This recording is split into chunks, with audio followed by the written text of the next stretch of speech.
And that defeats the essence of a democracy to the Yep. extent that those who do not believe in electoral democracy or in Western democracy would actually question the essence of elections if we keep on repeating the same cycle.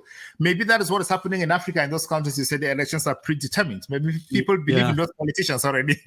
Yeah, and you know, Bernard, that's why I'm a huge believer in the youth of Africa, because I definitely think that they're going to take Africa in a much, much more positive direction. You know, we went through the era of the big men who were left over as you know, from freedom fighters and decolonization, who couldn't lose an election because the people genuinely admired them.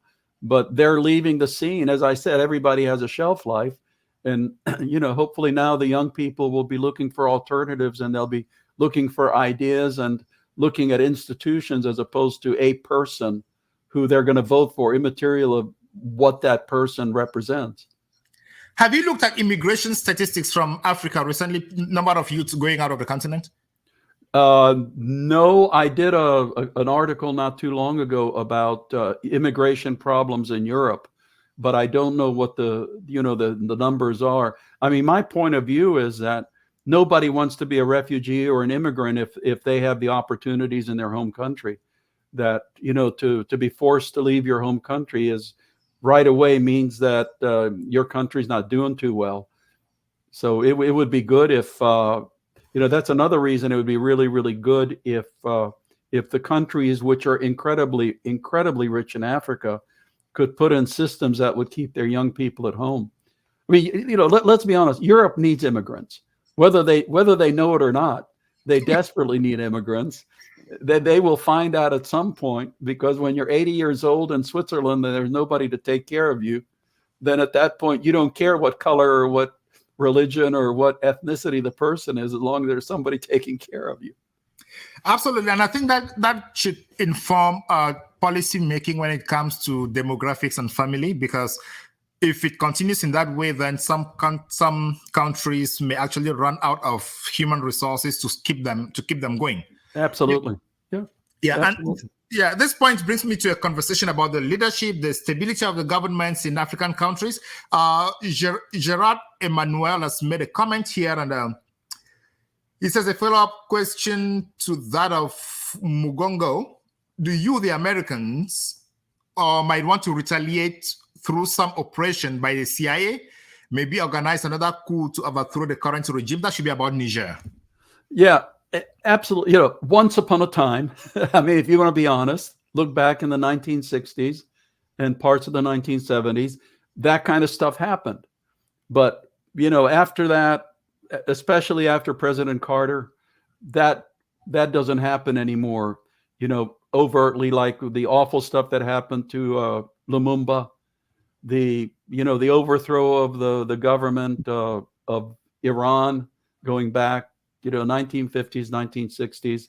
No, that thankfully that era is long past. I mean, I remember that, of course, anything bad happened, it was always the CIA's fault. I was in Togo once where there were some socialist parliamentarians from France in northern Togo, you know, who said, oh, the CIA this, the CIA that. And I said, oh, yeah, there's a terrible drought here. And there's no doubt that the drought is the CIA's fault. But we cannot take it that far back when we remember that Gaddafi was taken out. When was that? 2013? Yeah, but that was the CIA. That was overtly done. You know, I mean, the international community interfered in Libya, and we can discuss and debate, you know, whether that was a wise thing to do or not. But it happened, but it wasn't a back room, you know, falling out of a window like all of President Putin's opponents do. They seem to fall out of windows in Moscow and St. Petersburg now, not in Washington or Paris. But I want to talk about the opponents falling out of windows. But let's watch this clip from one of your colleagues in government. And I'm not sure he could join again if you're in that same government, but let's just watch him now. Okay. Attempt a coup. I disagree with that. As somebody who has helped plan coup d'etat, not here, but you know, other places, it takes a lot of work, and that's not what he did. It was just stumbling around from one idea to another. Ultimately, he did unleash the rioters at the Capitol. As to that, there's no doubt.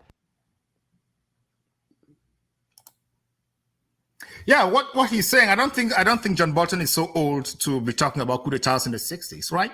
I think he's pretty old, and I don't know what he's talking about. Somebody should have said, "Okay, tell us what exactly," or are you just saying that to make a point? And even if he's saying that to make a point, he actually touches on some key issues I would like us to talk about, about oppositions being arrested, falling out of windows in Russia and other parts of the world.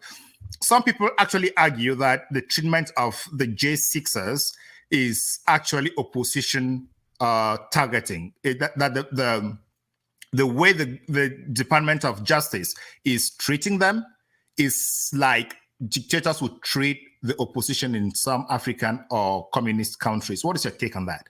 Yeah, well, that's the whole thing that we were talking about before, the huge ideological split amongst the American voters, where if people who believe that the elections here did not turn out the way that President Trump should have been, declared the winner, obviously think that the J6ers were patriots, whereas other people who think that they were trying to stop the transfer of legitimate power, that in fact that they were trying to commit some kind of a revolution.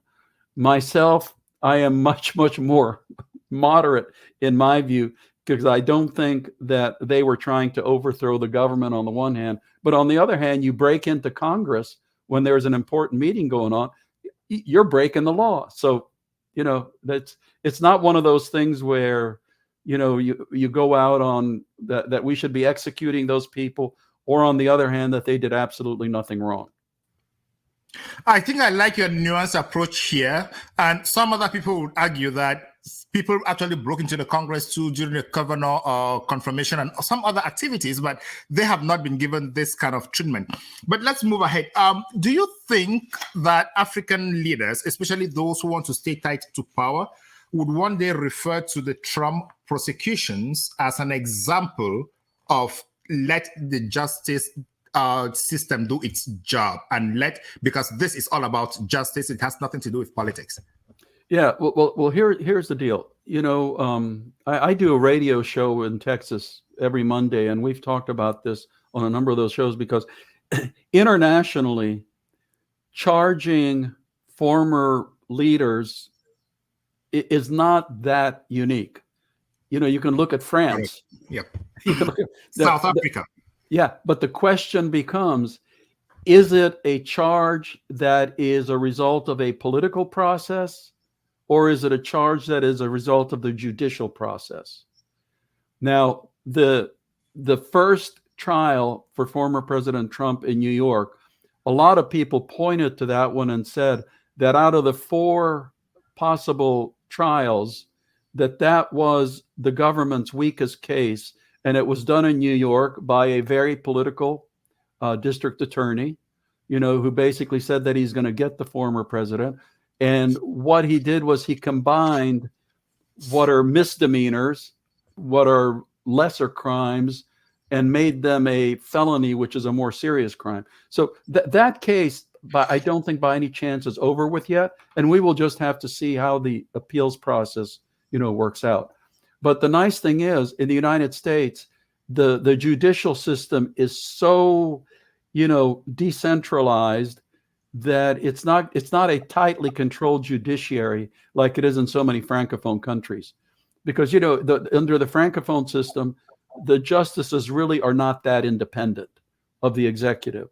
Whereas in the United States, you can almost say that the third branch of government, the judiciary, is even more powerful than the other two, because they can say that things are unconstitutional, or Absolutely, in some circumstances. But when I look at the fact that presidents actually appoint, and the appointments have become so political, as we have spoken about other elements, and we find people who are so strongly attached to the political views of a particular person or a particular politician and a political party being appointed to the bench, and some of them are prosecutors, making it a little bit questionable if they can actually guarantee their integrity. However, we are grateful that there are different stages where they are definitely, the decisions are going to meet people with different political or ideological reasoning. And through that process, it can be sieved, and the political decisions brought in the judiciary can actually be taken out with the help of God. Let's hope it's going to be that way. Yeah, you're absolutely right. That's a great point. Yeah. So I'm a little bit cautious, because the lesson the people who want to stick to power in Africa would take is that if the opposition in the United States can be prosecuted and jailed during an election year, so too we can here, especially if they argue in the United States that let the Justice Department do its work, so too the judiciary in our country can do its work. So I'm a little bit here and there on this. Yeah, we'll just have to watch and see what happens, how the processes unfold. Because so far it's been one case that has been partially decided, and there's still more appeals to go. So we'll just have to see. I hope at the end of the process, I don't become cynical and say, that the United States has now also become a, the kind of place that it used to not be. Let's really hope it doesn't become, and we maintain that degree of integrity and be the light that other countries can actually follow. So thank you very much. Let's continue. I wanted us to look at the next elections and what Africans, the African diaspora, the African American community, or those who are interested in Africa should be looking at in the two candidates and their political programs. Should they be looking at the candidate that is advocating for foreign direct investment in Africa, or should they be looking at the candidate that is advancing development aid in Africa? At this point, Africans want to emerge. They want development. So what should they be looking at? My point of view, without saying that this candidate is doing this, but what should they be looking at? Yeah. No, my point of view is we should be looking at the candidate who is going to make the Africa's youth and how can Africa youth have a better life, and how can African youth have jobs that will keep them in their home countries and that will enable them to live the kind of life that they want to live. That, I think, is the most important thing. And because if you give African youth a job, the kind of job that will let them support themselves and their families in a comfortable way, then the other benefits will go with that as well. So that's what I would look at.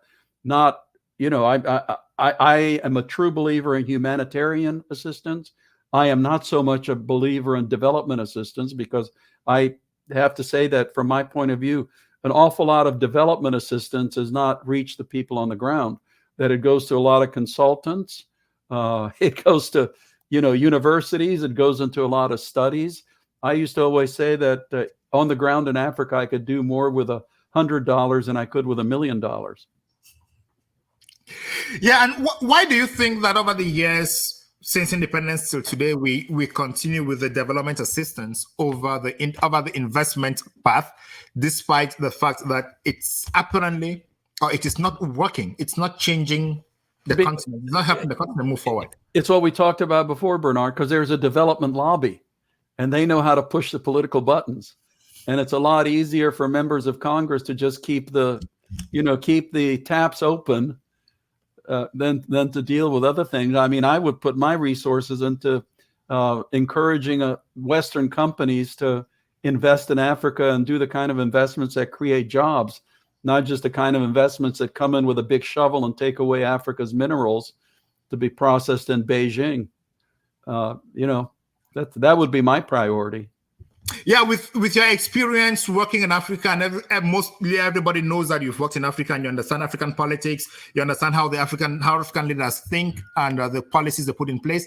Do you receive any requests from any companies who want to invest in Africa to kind of give them guidelines or advise them on what should be done or how they can go about it? Yep, I certainly do. And I make a point, almost all of them want to hire me as a consultant, and I make a point to say that what I tell you is going to be free of charge.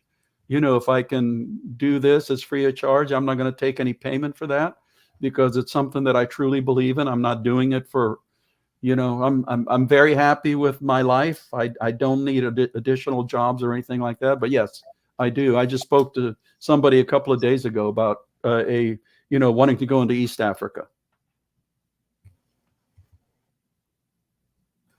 I think that's really important, because we need people who give the right advice. But when you give them free advice, do they actually consider it, or do they think that the free advice means you don't want them to make a profit out of Africa?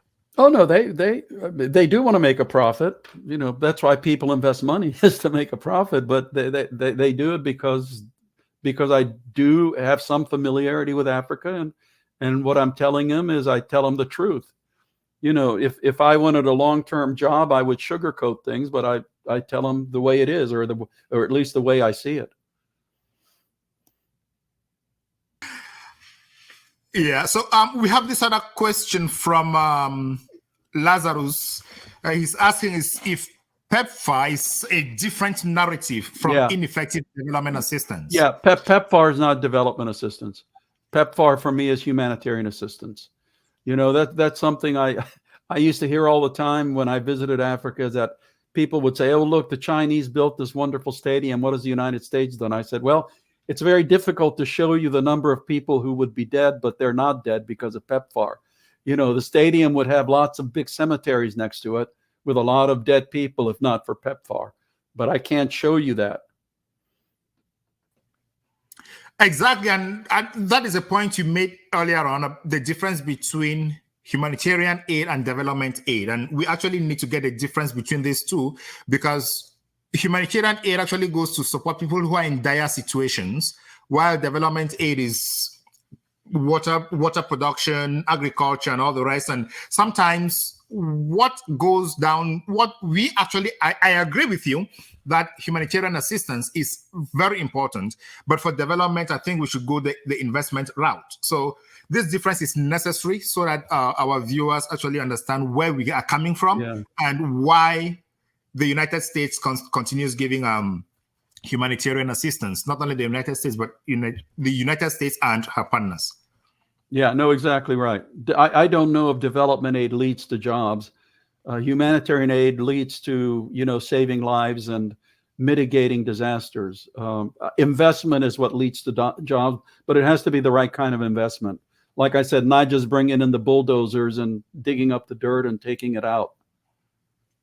Yeah, let's talk a little bit about the current trend of the transition from carbon fuels, fossil fuels, to the clean energy transition. Sure. Hey, Bernard, also, we have about 10 minutes and then I have to go. Awesome. Good. So let's talk about the transition.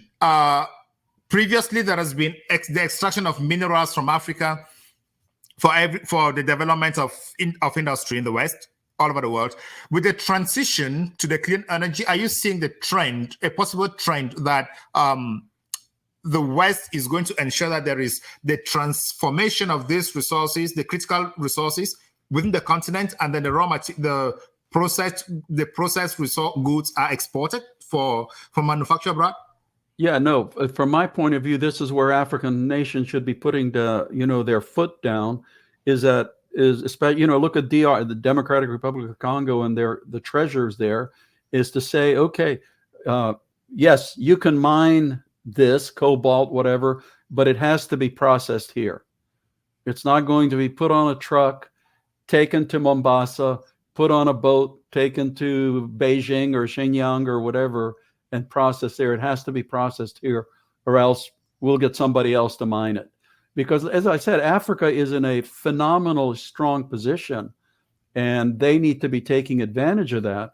Now, of course, everything is defeated if the leader, if the minister of mines or whatever is willing to take an envelope full of cash, and overlook the fact and give the contract and say, sure, dig it up, take it out. I've got my, I've got my lunch.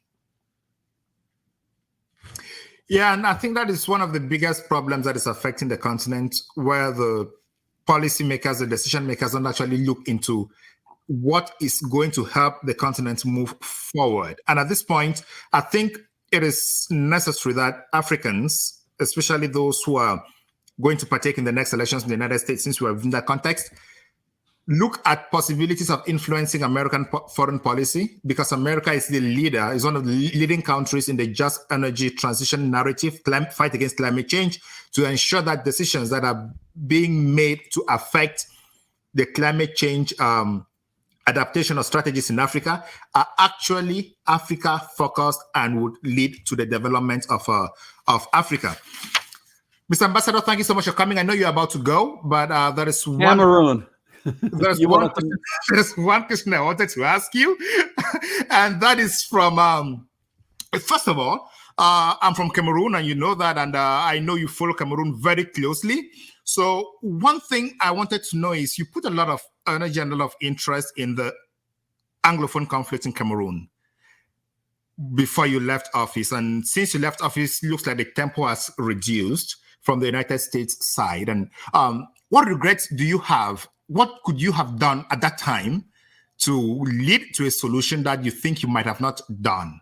It's on this one, I'm going to pass the blame to the Cameroonian community, because it was extremely frustrating as assistant secretary to have different delegations come and tell me that they represent the interim government of Cameroon, of Ambazonia.